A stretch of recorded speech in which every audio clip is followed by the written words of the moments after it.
क्या होगा जब पूरी दुनिया खत्म हो रही होगी, धरती के चारों तरफ बस पानी ही पानी, तबाही तबाही, ना ही पीने को पानी है और खाने को खाना है, तब लोग क्या करेंगे। वर्ल्ड की बेस्ट मूवीज में से एक है वाटर वर्ल्ड और आपका हमारा अपना चैनल द शो में स्वागत है। अभी हम लोग 21वीं सदी में जी रहे हैं और ये कहानी है 25वीं सदी की। देखने को मिलता है सारे ग्लेशियर्स पिघल चुके होते हैं, धरती पर बस पानी ही पानी होता है। समुद्र का लेवल 25,000 फीट बढ़ चुका है और जो लोग बचे हुए हैं वो समुद्र में तैरती हुई बस्तियों में रहते हैं। जैसे तैसे करके ये लोग इस वातावरण में रहना सीख चुके हैं। बट इन लोगों की एक कल्पना होती है कि समुद्र के आखिरी में एक ऐसा जमीन होता है जहाँ पर ये लोग रह सकते हैं। बट क्या ऐसा सच में होता है या सारे लोग मारे जाएंगे। एक आदमी देखने को मिलता है जिसका नाम होता है दास्तान और उसके पास एक बोट होती है। वो एक डिब्बे में पेशाब करता है, उसके बाद वो उसे एक मशीन में डाल देता है और देखने को मिलता है कि वो पेशाब साफ हो चुका है और इसके बाद वो उस पेशाब को पी लेता है। इसका कारण यह होता है कि समुद्र का पानी पिया नहीं जा सकता और पानी सोने से भी ज्यादा महंगा होता है। उसे एक बोट दिखाई देता है जिसके बाद वो कहता है कि जब दो दास्तान एक साथ मिलते हैं तो उन्हें अपने सामानों की अदला बदली करनी होती है।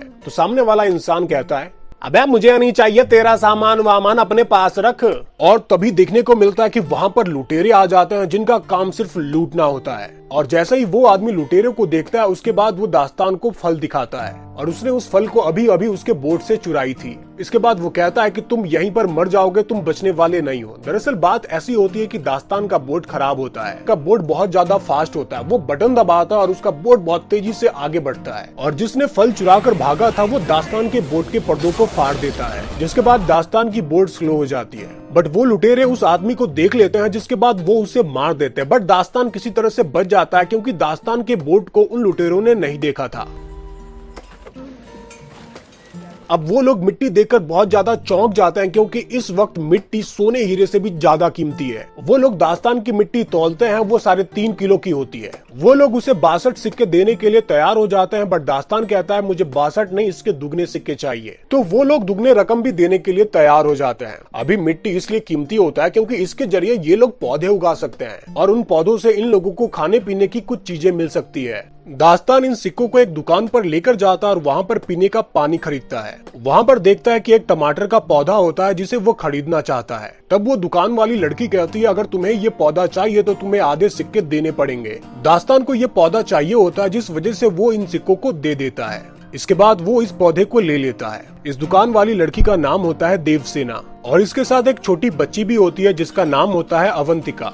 जब दास्तान वहाँ से सामान खरीद कर जा रहा होता है तब उस बस्ती के लोग उसके पास आते हैं और वो लोग कहते हैं कि तुम इस लड़की के साथ संबंध बनाओ और जब ये गर्भवती हो जाए उसके बाद तुम अपने सामान को लेकर यहाँ से जा सकते हो। अब ये लोग ऐसा इसलिए कहते हैं क्योंकि दास्तान बाहर का होता है और इनकी बस्ती के लोग बहुत ही ज्यादा कमजोर होते हैं, लेकिन दास्तान से जो बच्चा पैदा होगा वो ताकतवर होगा। लेकिन दास्तान साफ साफ मना कर देता है, वो कहता है कि तुम्हारे पास ऐसा कुछ भी नहीं है मुझे देने के लिए। अब दास्तान यहाँ से जाने लगता है तब इन लोगों को लगता है कि दास्तान एक लुटेरा है, तो इसी के दौरान ये लोग उसे पकड़ लेते हैं और देखने को मिलता है इसके कान के पास एक गिल्स है। गिल्स देखने के बाद एक आदमी जोर से चिल्लाता है और कहता है कि ये म्यूटेंट है। अब ये लोग इसे कैद कर लेते हैं और पानी में डुबाकर मारने लगते हैं क्योंकि इसको मारने के बाद ये लोग इसके बॉडी को गलाकर खाद बना सके। बट तभी आगे देखने को मिलता है कि उस बस्ती पर लुटेरे हमला कर देते हैं। दास्तान वहाँ पर डूब रहा होता है, तभी वहाँ पर देवसेना आती है। देखो मैं तुम्हें बचा सकती हूँ लेकिन बदले में तुम्हें मुझे लेकर जाना होगा। अब दास्तान इसकी बात को मान लेता है। इसके बाद ये लोग वहाँ से भाग जाते हैं। अब ये लुटेरे उस बस्ती को बर्बाद कर देते हैं और उसके ऊपर कब्जा कर लेते हैं। इनका जो सरदार होता है चोमू, वो कहता है कि मुझे वो टैटू वाली लड़की चाहिए। ये लोग बात कर रहे होते हैं अवंतिका के बारे में। अवंतिका की पीठ पर टैटू होता है। इन्हें ऐसा लगता है कि अवंतिका इन्हें ट्राइलैंड में ले जाने में मदद कर सकती है।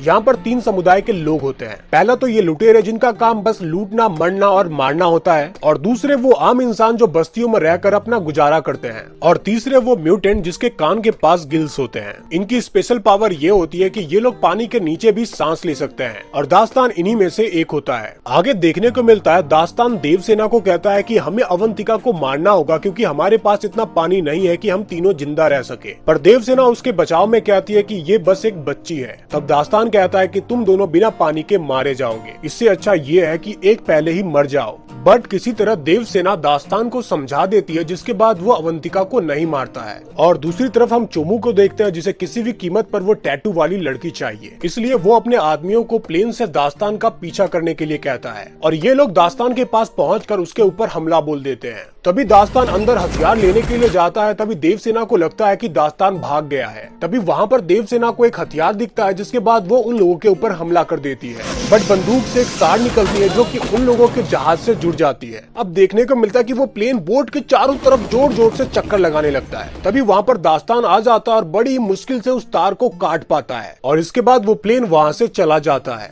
बट उसके बोट का बहुत ज्यादा नुकसान हो जाता है, जिसके बाद वो अवंतिका और देवसेना के बालों को काट देता है और गुस्से में कहता है कि आज के बाद तुम मेरे बोट पर किसी भी चीज को मत छूना। इसके बाद ये लोग आगे जा रहे होते हैं। तभी वहाँ पर उन्हें एक दूसरा बोट दिखाई देता है जहाँ पर कुछ लोग होते हैं। तभी देवसेना कहती है कि हमें उनसे बात करना चाहिए, क्या पता उनके पास कुछ खाने के सामान हो। बट दास्तान ये नहीं करना चाहता है, बट वो देवसेना की बातों में आकर उसके पास जाने लगता है। दास्तान के पास एक कागज होता है जो कि बहुत ही ज्यादा बेशकीमती होता है, क्योंकि इस दौर में कागज मिलना बहुत ही ज्यादा मुश्किल है। वो आदमी कहता है कि मैं तुम्हें बेशकीमती कागज दूंगा, बट तुम्हें बदले में देवसेना को सौंपना होगा। दास्तान इस बात के लिए तैयार हो जाता है और वो कहता है कि आधे घंटे के लिए देवसेना तुम्हारी हुई। अब वो आदमी देवसेना को तहखाना में लेकर जाता और उसकी इज्जत लूटने की कोशिश करता है, लेकिन वहाँ पर दास्तान आ जाता और वो उससे कहता है कि हमारा सौदा कैंसिल हुआ। बट वो आदमी चाकू निकाल कर दास्तान के ऊपर हमला करने की कोशिश करता है, बट उसकी कोशिश नाकाम होती है। दास्तान उसे मार देता है। दास्तान ये जानता है कि ये दोनों बहुत ही ज्यादा भूखी है, तो वो समुद्र में जाकर एक मछली को पकड़ के लाता है, जिसके बाद ये लोग पेट भरकर खाना खाते हैं। पर वहीं धीरे धीरे इन दोनों के बीच में नजदीकियां बढ़ती है और ये दोनों दोस्त हो जाते हैं। इसके बाद वो अवंतिका को तैरना भी सिखाता है। बट आगे देखने को मिलता है कि वो लुटेरे अब तक इन लोगों को ढूंढ रहे होते हैं, बट किसी तरह से दास्तान अपने दिमाग का इस्तेमाल करता है और वो लोग वहाँ से भाग जाते हैं। बट दास्तान के दिमाग में ये डाउट होता है कि ये लोग इसका पीछा क्यों कर रहे हैं, मेरी तो इनके साथ कोई दुश्मनी भी नहीं है। तभी देवसेना कहती है कि अवंतिका के पीठ पर ट्राइलेंड का नक्शा है और वो उन्हें चाहिए,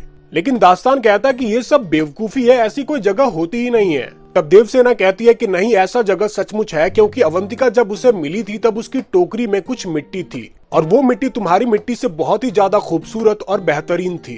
और तुम्हारे बोट में ये जो चीजें हैं, शीशा या जो गाना बजाने का बॉक्स है, वो सभी धरती पर मिलते हैं। तब दास्तान कहता है कि आओ मैं तुम्हें दिखाता हूँ सूखी धरती कहाँ पर है। इसके बाद दास्तान देवसेना को एक बॉक्स के सहारे उस समुद्र के तलहटी पर लेकर जाता है। नीचे बहुत बड़ी बड़ी बिल्डिंग्स होती है, लेकिन अब वो पानी के अंदर पूरी तरह से डूब चुकी होती है। वो देवसेना को ये चीजें इसलिए दिखाता है क्योंकि उसके मन में जो भ्रम है वो टूट जाए। इसके बाद ये लोग जब ऊपर आते हैं तब देखने को मिलता है कि लुटेरे इनके नाव पर पूरी तरह से कब्जा कर लिया होता है। इसके बाद वो लोग पूछते हैं अवंतिका कहाँ है, लेकिन अवंतिका इन लोगों को देखकर पहले ही नाव में छिप चुकी होती है। देवसेना अवंतिका को देख लेती है, बट वो चुप होती है। वो लुटेरा अपने आदमियों से कहता है कि अगर ये दोनों नहीं बता रहे हैं तो इन दोनों को मार दो। ये लोग उसे मारने जा ही रहे होते हैं, तभी अवंतिका बाहर आ जाती है।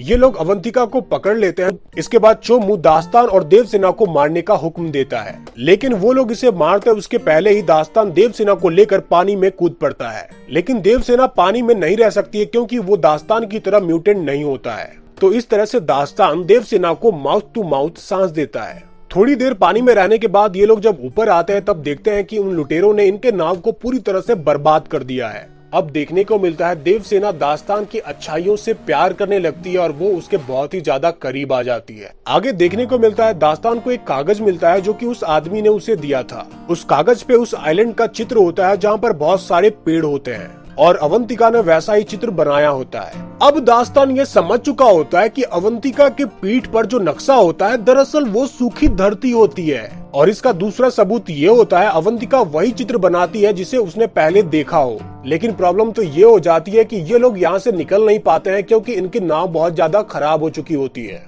लेकिन थोड़ी ही देर के बाद वहाँ पर एक आदमी आता है जिसके पास उड़ने वाला गुब्बारा होता है, और किस्मत की बात तो ये होती है कि ये वही आदमी होता है जो कि देवसेना की बस्ती में रहता था। वो आदमी कहता है कि तुम्हारे बोट से जो धुआं निकल रहा है इसे देखकर मैं यहाँ तुम्हारे पास आया हूँ, और वो उसे अपने बैलून पर बैठा लेता है। अब यहाँ पर दास्तान ये डिसाइड करता है कि वो अवंतिका को ढूंढ कर ही रहेगा। तभी आगे उसे एक बहुत ही बड़ा जहाज दिखता है जहाँ पर वो लुटेरे रहते हैं। और दास्तान उस जहाज के ऊपर धीरे धीरे छुपते छुपते उठने लगता है। अब दास्तान चोमू के पास खड़ा हो जाता है और वो उससे कहता है कि मुझे वो बच्ची चाहिए। लेकिन चोमू कहता है, आए तो तुम अपनी मर्जी से हो लेकिन जाओगे तुम मेरी मर्जी से। नहीं, चोमू ऐसा बिल्कुल भी नहीं कहता। वो कहता है कि तुम यहाँ से बच के नहीं जाने वाले हो। तभी देखने को मिलता है दास्तान एक मसाल निकालता है और वो उसे एक तेल के टैंक में डाल देता है, जहाँ पर एक बहुत ही बड़ा ब्लास्ट होता है और उसके बहुत सारे आदमी मारे जाते हैं। अब दास्तान अवंतिका को ढूंढने लगता है। तभी देखने को मिलता है कि वो चोमू अवंतिका को एक प्लेन में बैठा कर कहीं जा रहा होता है,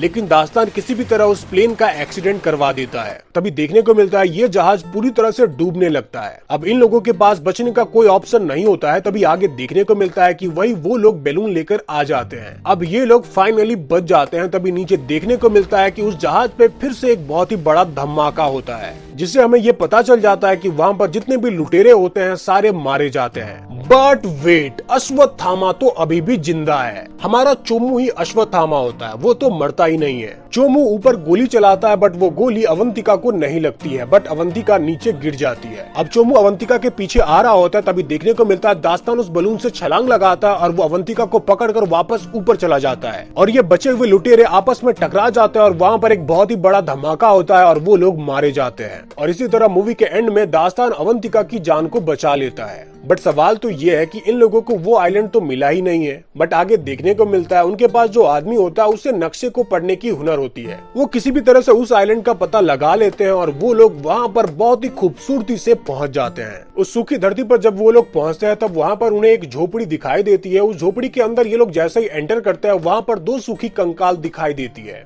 और ये सूखी कंकाल अवंतिका के माता पिता होते हैं और इनके पास वो टैटू बनाने वाला सामान भी होता है, क्योंकि इन्हें मालूम होता है कि ये लोग मर रहे होते हैं, जिसके बाद वो अवंतिका के पीठ पर टैटू बना देते हैं और उस टोकरी में वो यहाँ की सूखी मिट्टी भी डाल देते हैं, क्योंकि इसके माँ बाप को कहीं न कहीं ये उम्मीद होती है कि कोई न कोई इसकी बेटी को बचा लेगा। और बचाने के बाद अवंतिका के पीठ पर जो नक्शा होता है उसकी मदद से वो लोग इस आइलैंड पर आ पाएंगे और बिल्कुल ऐसा ही होता है। दास्तान की मदद से ये लोग वहाँ पर आ जाते हैं। बट आगे देखने को मिलता है दास्तान को यहाँ पर बिल्कुल भी मन नहीं लग रहा होता है, क्योंकि वो एक गिल्फ होता है। जाहिर सी बात है उसे पानी में रहना पसंद है, उसे मिट्टी पसंद नहीं आ सकती है। लेकिन देवसेना और अवंतिका ये नहीं चाहती है कि वो पानी में जाए। लेकिन हम फाइनली देखते हैं वो पानी में चला जाता है, क्योंकि असली जिंदगी उसकी पानी होती है। और इसी के साथ ये बहुत ही खूबसूरत मूवी का अंत होता है और हमारी वीडियो का भी। बट हमारे चैनल को तुरंत ही सब्सक्राइब कर दे, क्योंकि हम लोग ऐसे क्वालिटी कंटेंट्स लाते रहते हैं और आपके सपोर्ट की हमें बहुत ही ज्यादा जरूरत है। अपना और अपने परिवार का ख्याल रखें। तब तक के लिए बाय बाय, मिलते हैं अगली वीडियो में।